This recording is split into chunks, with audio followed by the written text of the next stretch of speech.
Developed by Jazos Games and published by 3D Realms, Cultic's second chapter was finally released in the middle of September, which makes right now a great time to take a look at this game in full. Feeling like the perfect blend of a bombastic boomer shooter with a slower horror experience, Cultic is a unique experience that I believe stands as one of the best old school shooters around. To me, the atmosphere really drives the cool factor that Cultic has to offer, which is something that I mentioned in my review of Chapter 1. Environments are dark, moody, and sometimes unnerving. In Cultic, you will move through forests, lumber mills, a ship, caverns, mines, crypts, and an abandoned insane asylum in just the first chapter, while the second chapter takes the player through a downtown area which includes a shopping mall along with a train station, among many other locations. The weapon roster includes a hatchet, which is great for saving ammo, especially during the first level of Chapter 1, and honestly throughout the entirety of Chapter 2. But like with any shooter, the meat of the weapon lineup are the guns. The pistol is very reliable in the early game, but is quickly outclassed by the Sten submachine gun due to the fact that these two guns share the same ammo pool. The sawed-off shotgun and automatic shotgun, which shows up in the interlude in Chapter 2, are easily the best close-range options, as they are absolutely devastating up close, and can fire one or both barrels at once, much like Blood's sawed-off shotgun.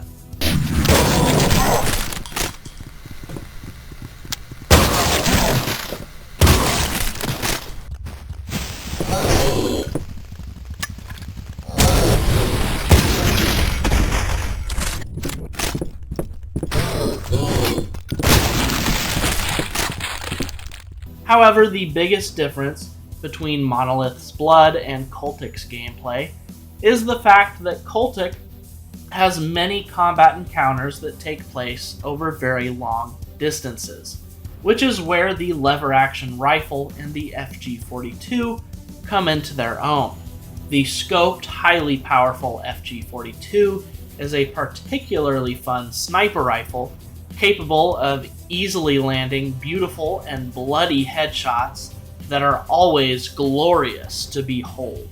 In fact, the game will often slow down time to let you fully appreciate these moments that are like violently ripping the cork out of a wine bottle. In addition to this, you also have the grenade launcher and dynamite bundles, but beyond that, fire is king. And the power of fire can be put to use with the Molotov cocktails and flamethrower, which are easily the most effective weapons in the game at medium range. With these two weapons, you can do a lot of damage with minimal ammunition. Even oil lanterns can be picked up in the environment and thrown to great effect.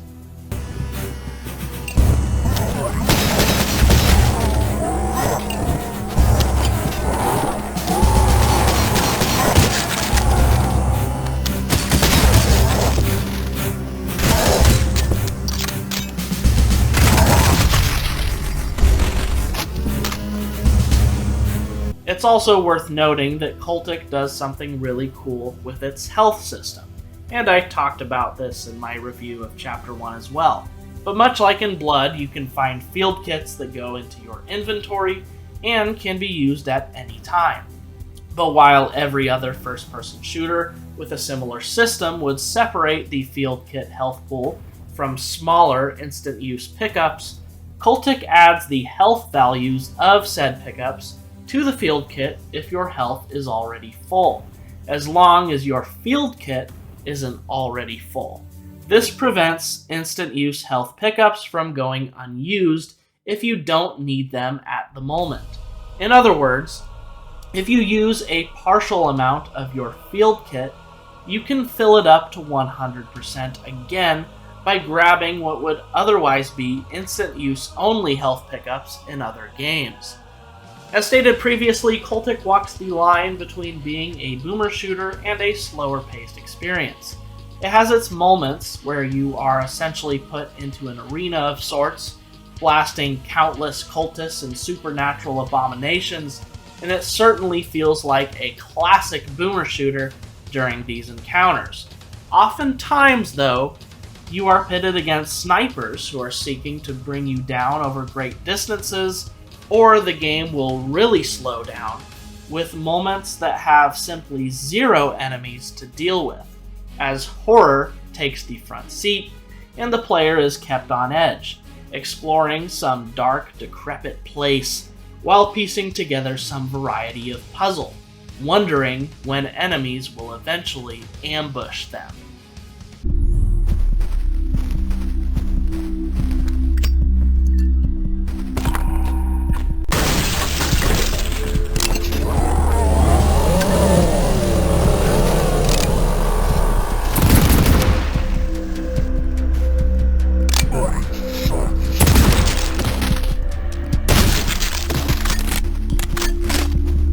And with horror being a staple of Cultic's design, there are plenty of dark and twisted enemies to slay. You have your aforementioned cultists and zombies, with different cultist enemy types wielding the same guns that the player has access to. But on top of that, you have giant, gruesome monsters that appear as though they could have been created in Frankenstein's lab.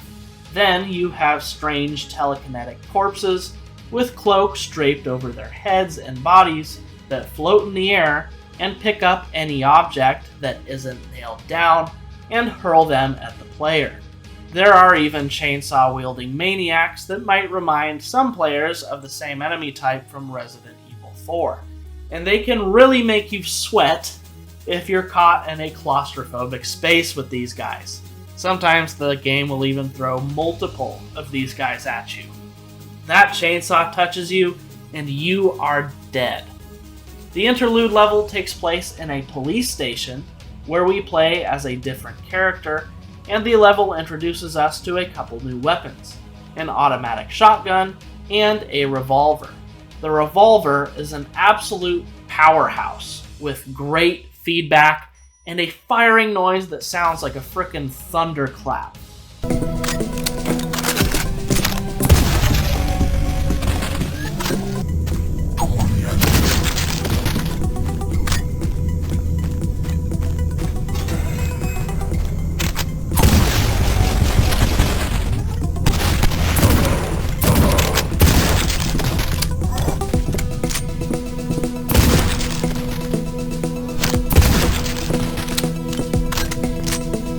You don't just blow off the heads of cultists with this revolver, you nuke their heads into oblivion. After the interlude, Chapter 2 takes place, which puts us back in the shoes of the detective, the main player character of Cultic. As mentioned previously, the second chapter takes us through a downtown area and a mall, but also a swamp, a farm, a slaughterhouse, a fairground around Christmas time, and a manor, just to name a handful of the locales that the player traverses in this second half of the experience. It's also worth mentioning that these levels are much larger than the ones seen in the first chapter. In my opinion, they might be too large at times, and that is where my only major criticism for this game comes from, as these super long levels can start to drag on a bit. For the most part, however, they are still fun to play through, due to them being very well designed for the most part, and very atmospheric.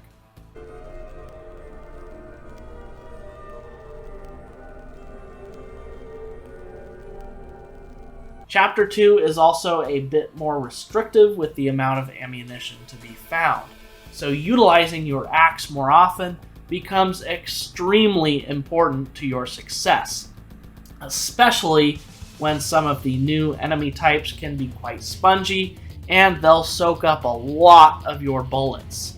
With that being said, even the non-spongy new enemies can be very deadly, as the cultified cops are ridiculously accurate with their revolvers. Utilizing cover, appropriately timing your shots, and maintaining a high level of accuracy is key in these situations. As is always the case in Cultic, always aim for the head. And I think that these tougher enemy types combined with simply larger enemy counts really make Chapter 2 much more difficult than Chapter 1, as it seems every mistake is punished much harder in this later portion of the game, at least on the higher difficulties. For me, I played on very hard.